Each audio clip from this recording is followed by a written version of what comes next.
Nanti konsumen sudah pasti punya tiket di waktu yang sudah ditentukan sebelum ke pelabuhan. Jadi tidak ada lagi sama sekali yang namanya go show. Nah ini yang saya tadi di samping bicara dengan Pak Kiki, kenapa transformasi ini tidak mudah, karena memohon perilaku konsumen yang ikut berubah, tidak hanya ASDP-nya yang berubah. Jadi satu kapal tiba di satu daerah atau satu pelabuhan, bisa beberapa pelayanan yang langsung masuk. Jadi yang dibilang terluar terpencil, kita bisa kasih solusi, mereka bisa jangkau semua yang ada itu dengan kapal ASDP masuk sampai ke sana, Mbak. Ini tambahan paket yang akan kita siapkan, Bu ya. Kalau orang bilang corporate culture, mungkin terlalu apa ya, di awang-awang. Iya. Tapi corporate culture kalau kita terjemahkan ke behavior, behavior secara kolektif dan dalam waktu tertentu, itulah yang jadi culture.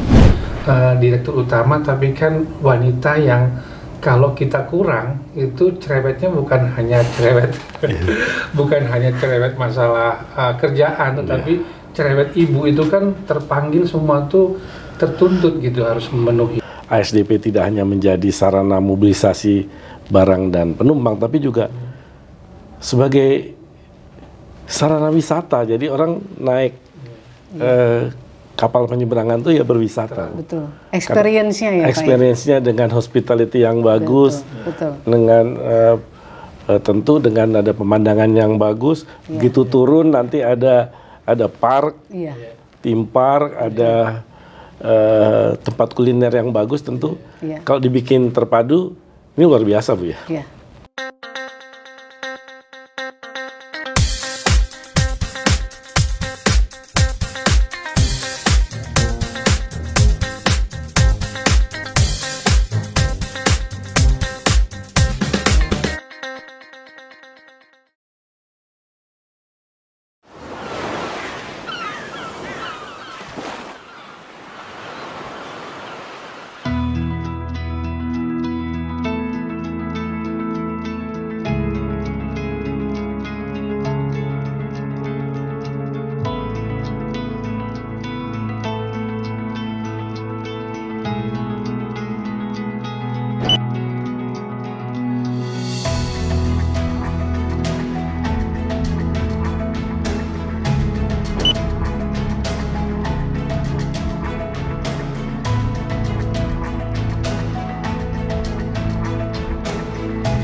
Sobat Trade Merdeka, sekarang ini saya sedang bersama Ibu Ira Puspadewi, Direktur Utama PT ASDP Indonesia Ferry. Apa kabar, Bu Ira? Alhamdulillah, baik. Juga bersama kita di sini ada Bapak Yusuf Hadi, Direktur Komersial dan Pelayanan PT ASDP Indonesia Ferry. Apa kabar, Pak Yusuf? Alhamdulillah sehat, Pak Kiki. Ini, Bu, kinerja ASDP tahun 2021 dan semester pertama 2022 kan moncer nih, Bu ya. Artinya luar biasa, pendapatannya tertinggi dalam sejarah. Padahal kemarin ini masa pandemi begitu tinggi, pandemi COVID dengan mobilitas orang itu menurun. Tapi tentu mobilitas barang dan logistik tetap dalam posisi stabil, bahkan mungkin lebih tinggi. Nah ini bisa diceritakan pendapatan yang luar biasa ini tercapai kira-kira berkat apa, Bu? Ya, terima kasih Pak Kiki. Kehormatan di host oleh Pak Kiki. Jadi kami kemarin gini, ada pameo ya, kalau kita ada krisis itu satu hal, tapi how we came out stronger dari krisis itu yang menjadi tantangan. Maka yang kami lakukan mengubah behavior sebetulnya. Ada hikmahnya dengan krisis, jadi ini harus bagaimana. Pertama, kami semacam assessment dulu, kekuatan kita tuh seperti apa gitu. Kemudian kita melihat bahwa oh ternyata kita lumayan punya cadangan cash yang saat itu bisa hidup mungkin antara 8 atau 9 bulan jika kita tidak punya uang sama sekali, tidak punya pendapatan. Kemudian ada 3 hal yang kami lakukan setelah stress test itu, yaitu kita menyusun kembali skala prioritas investasi. Jadi investasinya jangan yang jangka panjang banget gitu, tapi jangka yang lebih pendek yang langsung menghasilkan.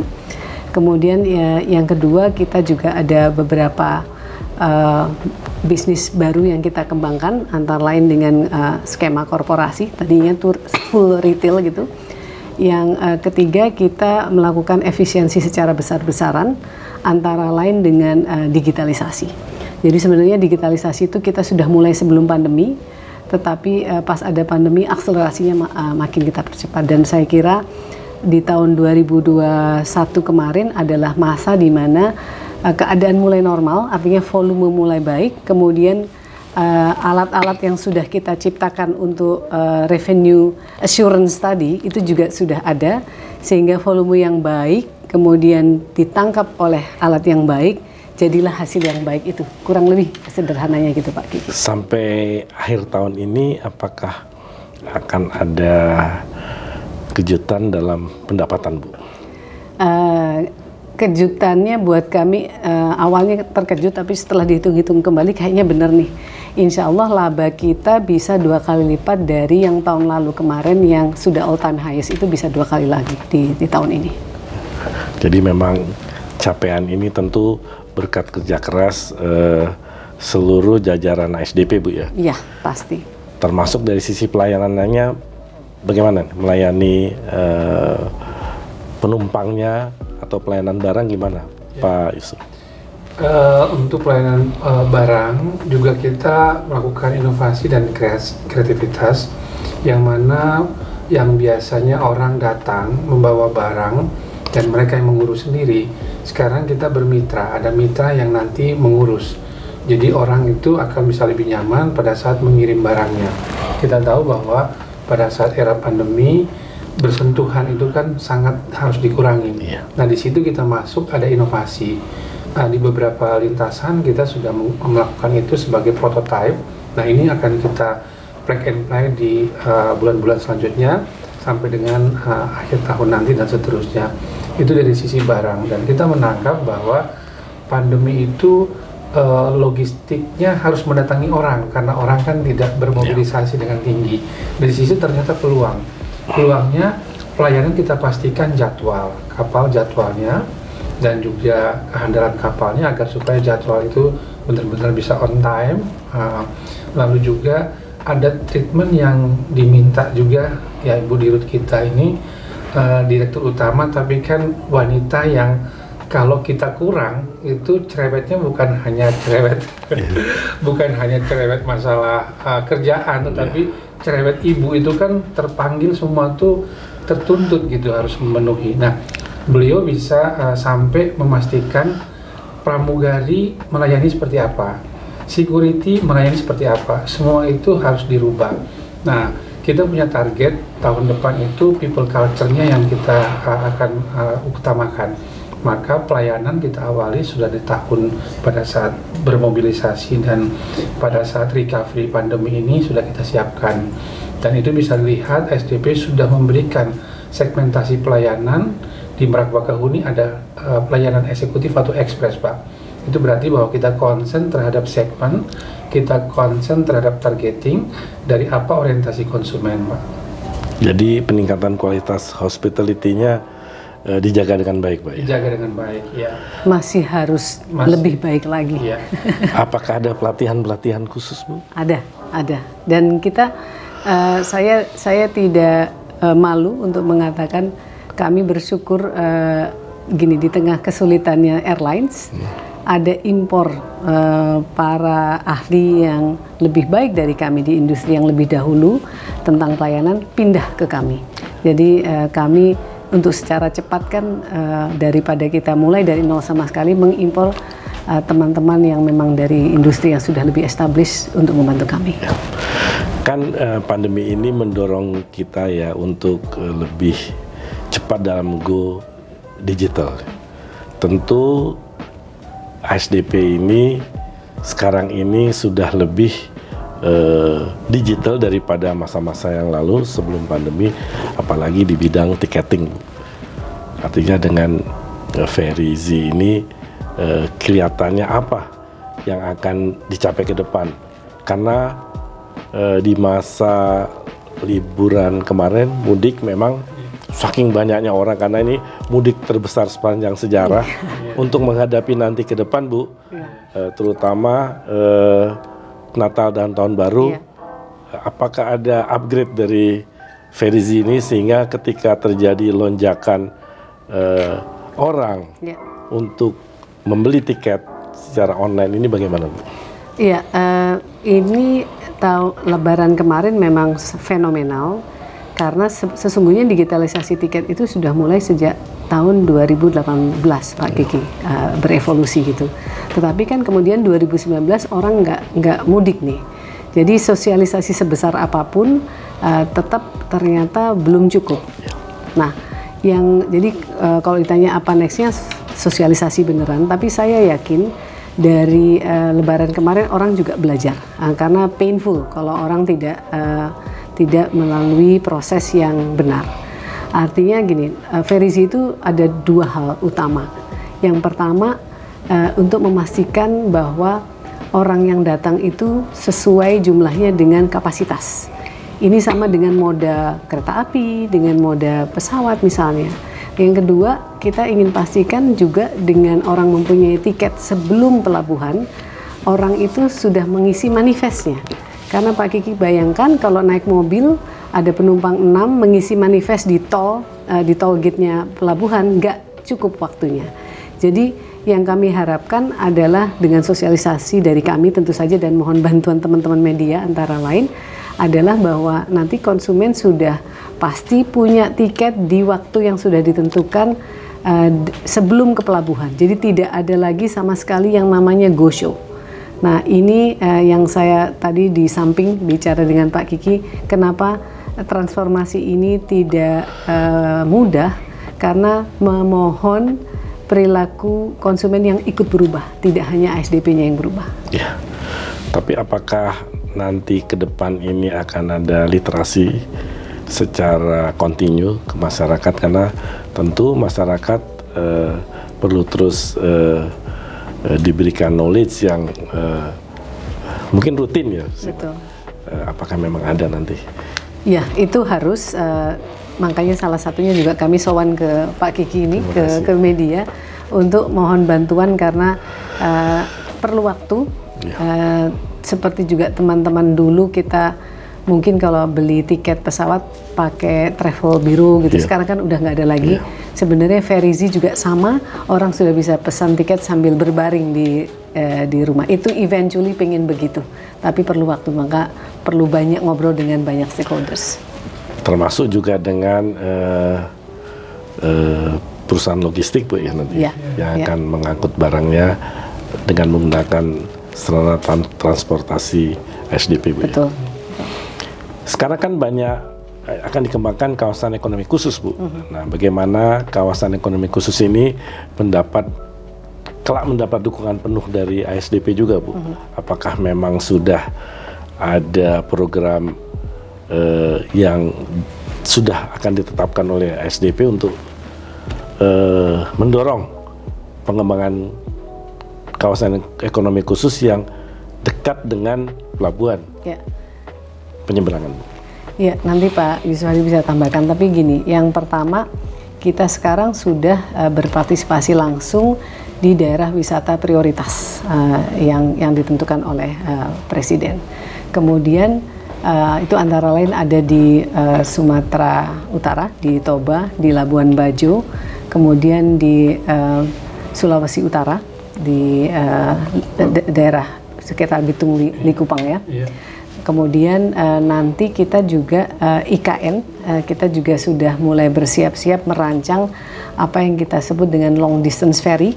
Jadi yang kita bayangkan tentu nanti ada banyak peralihan barang, terutama dari Jawa ke sana ke IKN, di mana peran kami pasti besar karena yang diangkut adalah misalnya barang-barang material bangunan yang harus menggunakan truk dan sebagainya. Pak Yusuf Hadi.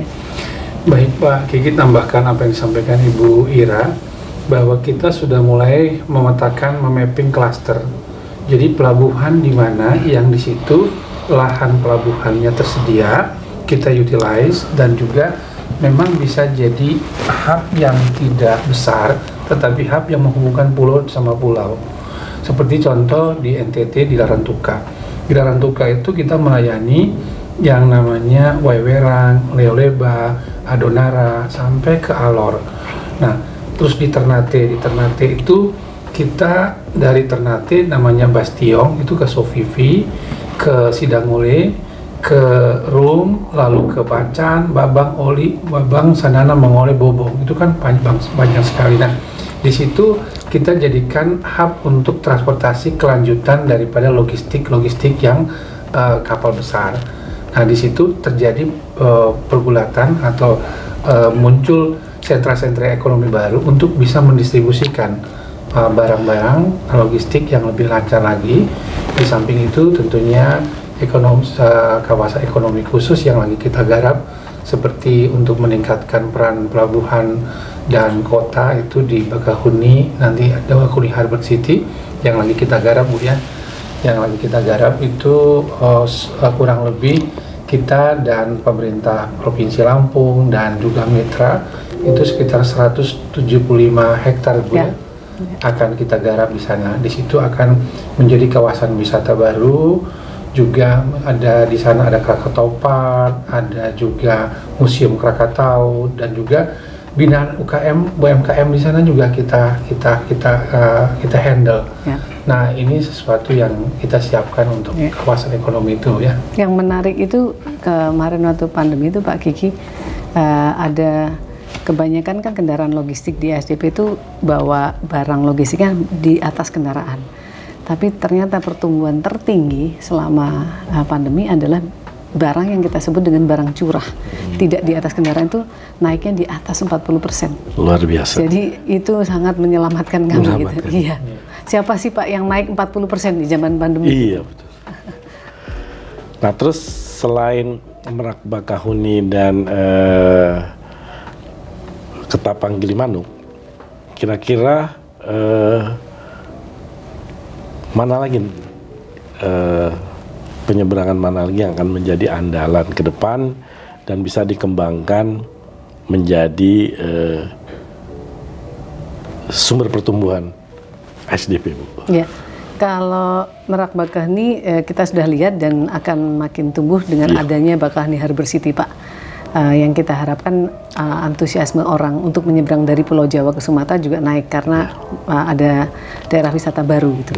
Nah, yang kemudian tahun depan kita akan bangun adalah di Ketapang Gilimanuk, karena itu jadi gerbang penghubung wisata yang beneran gitu ya, antara Banyuwangi sama Bali. Apalagi nanti ada jalan tol yang menghubungkan antara Banda Aceh sampai Banyuwangi dan bahkan di Balinya. Jadi sudah itu emas lah kami kembangkan. Kemudian Labuan Bajo tentu saja, di mana kami memiliki hotel dengan fasilitas internasional, termasuk function hall yang saya kira paling bagus yang ada di Labuan Bajo, ada di tempat kami. Itu juga menjadi salah satu revenue non-core yang kami akan dapatkan. Selebihnya Hunimawa Pirit di Maluku juga itu daerah yang segera kami kembangkan juga, dan traffic orang baik untuk perdagangan maupun pariwisata pun sudah jalan. Jadi ASDP kan menjadi perusahaan pengelola armada angkutan penyeberangan yang terbesar di dunia. Betul. Artinya armadanya lebih dari 200 ya. Artinya dengan skala usaha yang besar ini, apakah ada cita-cita atau mimpi besar Bu Ira, kira-kira seperti apa nih ke depan ini? Karena peluang sekaligus tantangannya besar, ada peluangnya besar, tantangannya juga besar. Kita berharap tantangan itu juga menjadi peluang, jadi double. Bagaimana kira-kira, Bu? Saya melihatnya satu peluang besar adalah jika industri penyeberangan itu bisa dikelola lebih efisien. Saya mencoba mengumpamakannya mirip dengan urban transport yang ada di Jakarta. Jadi sekarang ini misalnya di Merak Bakauheni itu dengan 70 sekian kapal itu ada 25 pemilik, operator yang mengoperasikan sendiri-sendiri. Dalam hemat kami tentu perlu studi yang lebih dalam lagi. Kalau itu dikelola oleh satu konsorsium bersama, tapi manajemennya satu gitu, mestinya lebih efisien operasinya, yang jatuh-jatuhnya kepada konsumen juga harganya lebih baik gitu, pelayanannya juga lebih terstandar. Itu Pak, kalau dibilang apa ya mimpi nextnya yang untuk dunia penyeberangan, saya kira adalah konsorsium manajemen ferry. Karena kita juga berharap nanti ke depan bukan hanya ASDP tidak hanya menjadi sarana mobilisasi barang dan penumpang, tapi juga sebagai sarana wisata. Jadi orang naik kapal penyeberangan itu ya berwisata. Betul. Experience-nya ya Pak. Experience-nya dengan hospitality yang bagus, betul. Dengan tentu dengan ada pemandangan yang bagus. Begitu turun nanti ada park, theme park, ada tempat kuliner yang bagus tentu. Kalau dibikin terpadu, ini luar biasa Bu ya. Tapi effortnya juga luar biasa karena harus banyak komunikasi, sama-sama menjelaskan common benefitnya apa gitu. Karena tapi saya kira itu akan jauh lebih efisien dan jadinya bisa yang Pak Kiki sampaikan bisa ke next level gitu. Tidak hanya penerbangan basic, tapi paketnya gitu. Paketnya. Mungkin ini juga bukan hanya nanti antara Merak Bakauheni, tapi juga dikembangkan di Ketapang Gilimanuk Bu ya. Iya. Kalau di Kalimantan atau di Maluku dan Papua bagaimana Bu? Ini orang Timur Pak yang balas. Ini orang NTT Pak.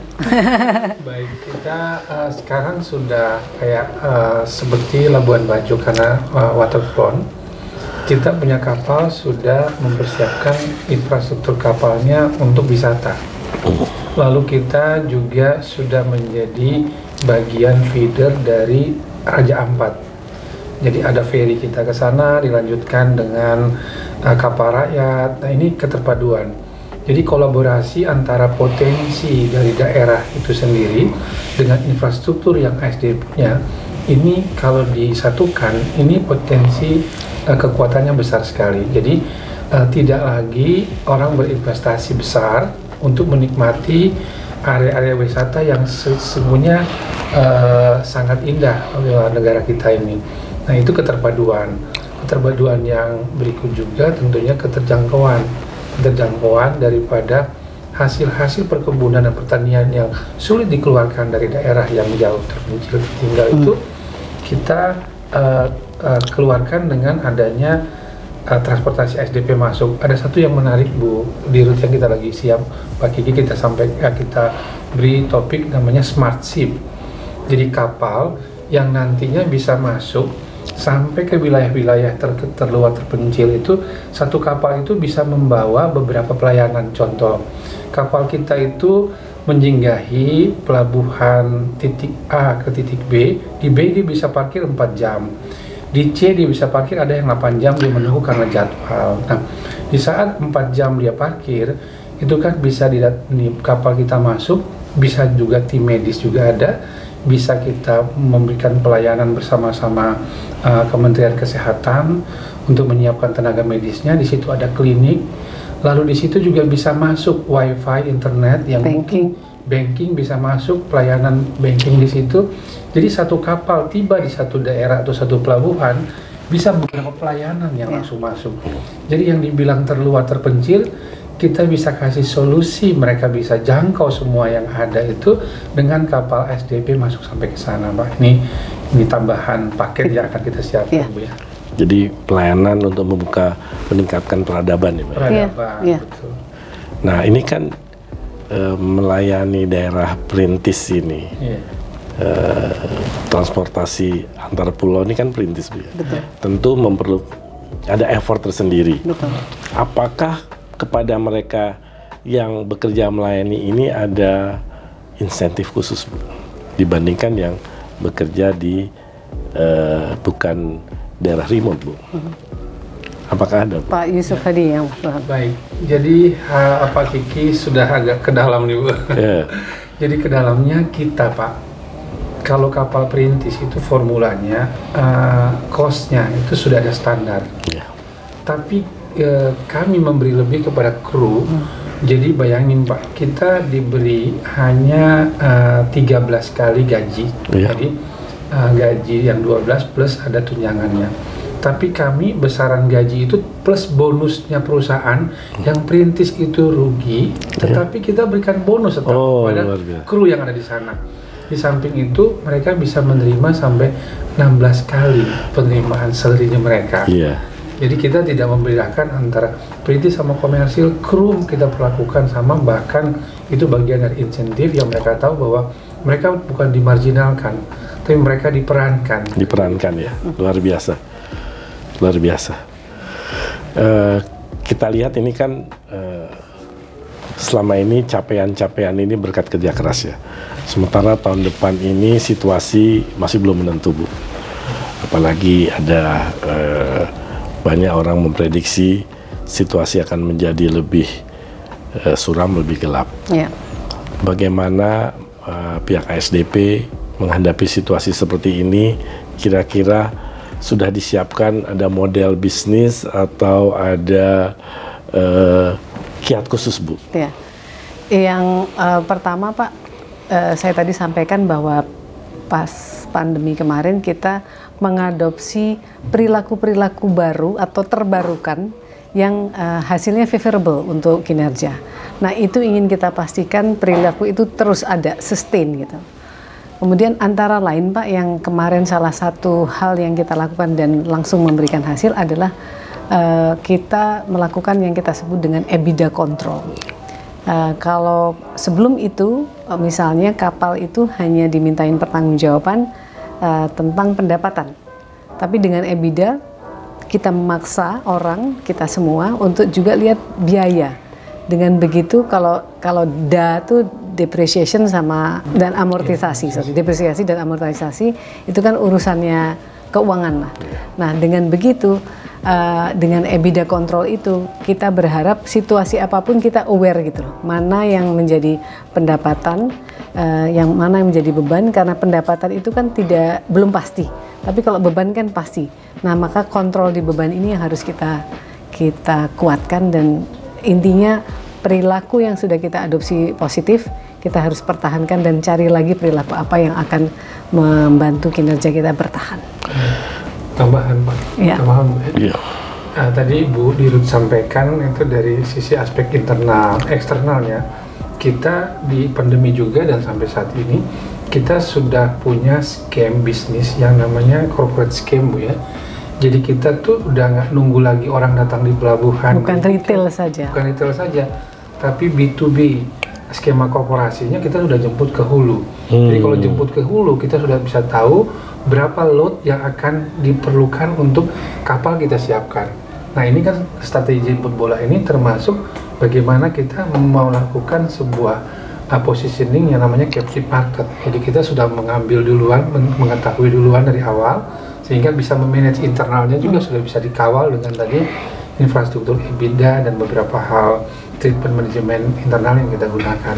Jadi optimalisasi revenue, efisiensi biaya dengan di-manage dengan infrastruktur yang tadi, ini sesuatu hal yang bisa dimaksimal ke potensi nanti top revenue-nya dan juga bottom line yang maksimal, kira-kira gitu. Jadi kan tadi digitalisasi sudah dimulai dari awal, dari hulu. Ya. Sudah pendekatan ke hulu mungkin lewat digitalisasi. Ya. Tiketing digitalisasi. Ya. Terus keuangan juga dilakukan. Nah, ini dalam menjaga ini dan meningkatkan GCG apalagi, Bu? Karena GCG ASDP ini kan sekarang sudah baik, Bu ya. tentu ini harus dijaga terus, dan kita berharap ke depan akan lebih baik lagi sesuai dengan arahan Pak Menteri BUMN Pak Erick Thohir yang selalu menekankan soal GCG ini di perusahaan-perusahaan yang sudah baik jangan sampai turun lagi, Bu ya. Apakah memang ada pelatihan khusus atau ada diberikan knowledge khusus apa bagaimana, Bu?